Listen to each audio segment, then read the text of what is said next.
Viewers جیسا کہ ہم آپ کو بتا رہے ہیں IEEE کے ملٹی ٹاپک سمپوزیم میں ہم موجود ہیں اور ہمارے ساتھ جو بات کریں گے ڈی جی اسٹیٹ کے نعیم خانانی صاحب ہیں. نعیم خانانی صاحب نے یہاں پہ ایک ٹیکنیکل پیپر بھی پریزنٹ کیا ہے اور اس حوالے سے بھی ان سے جانیں گے. سب سے پہلے تو ہم اس سے جانتے ہیں کہ IEEE multi topic symposium events کے حوالے سے آپ کیا کہیں گے کہ اس کا کس حد تک انڈسٹری کو, اکیڈمیا کو اور مین انڈسٹری کو کیا بینیفٹ ملتا ہے؟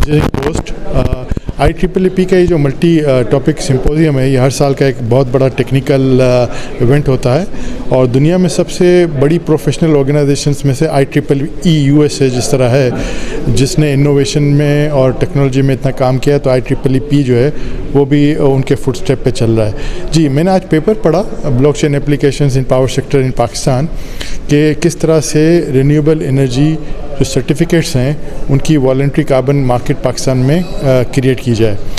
اس وقت پاکستان میں کوئی نیشنل رجسٹری نہیں ہے جہاں پہ کاربن کریڈٹس رجسٹر ہوں اور ان کی ویلیڈیشن ہو. تو اس وقت پاکستان میں جتنے بھی رینیویبل انرجی کے پروڈیوسرس ہیں, چاہے وہ ونڈ فارم کے تھرو یا سولر فارم کے تھرو اپنی انرجی پروڈیوس کرتے ہیں, وہ اپنے کریڈٹس جو ہیں وہ UK بیسڈ رجسٹریز میں رجسٹر کرتے ہیں اور اس کو والنٹری کاربن مارکیٹس میں سیل کرتے ہیں.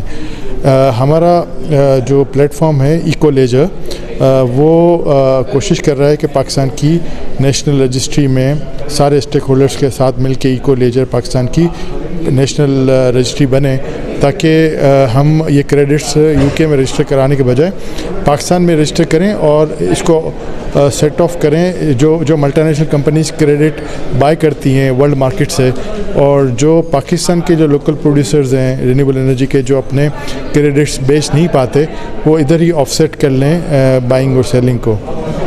تو سر آپ کیا سمجھتے ہیں کس حد تک اس پہ جو آپ ورک کر رہے ہیں کس حد تک یہ پروجیکٹ کامیاب ہوگا اور انڈسٹری کو کتنا بینیفٹ اس سے ملے گا؟ جی, میں نے اپنے پیپر میں یہ کہا کہ اسی طرح کا ایک سملر پروجیکٹ ہم نے 2020 سے دسمبر میں شروع کیا with security exchange commission Pakistan کے سینڈ باکس ٹیسٹنگ میں سینٹرل ڈپازٹری کمپنی NCCPL اور عارف حبیب ڈولمن ریٹ کے ساتھ, اور ہم نے ریئل اسٹیٹ کی ٹوکنائزیشن کی. تو الحمدللہ we are please to inform کہ اب ہم اس کے ٹوکنائزیشن تک پہنچ گئے ہیں اور سون اس کا ہم رول آؤٹ کر رہے ہیں پاکستان کے ریئل اسٹیٹ کی ٹوکنائزیشن کا. تو ہمیں لگتا ہے کہ یہ ود ان اے ایئر اور سو ہم ministry of climate change, AEDB, power division اور نیپرا اور باقی جو اسٹیک ہولڈرز ہیں ان کے ساتھ مل کے ہمیں ایک سال 1.5 سال لگے گا کہ ہم نیشنل رجسٹری کی شکل جو ہے وہ نکال سکیں. اور اس میں اسٹیک ہولڈر کی انگیجمنٹ آلریڈی ہم شروع کر چکے ہیں. We are also under discussion with NEPRA and other stack holders.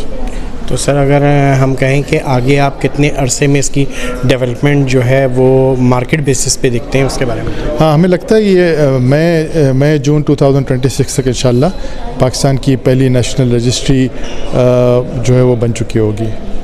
بہت بہت شکریہ سر, تھینک یو.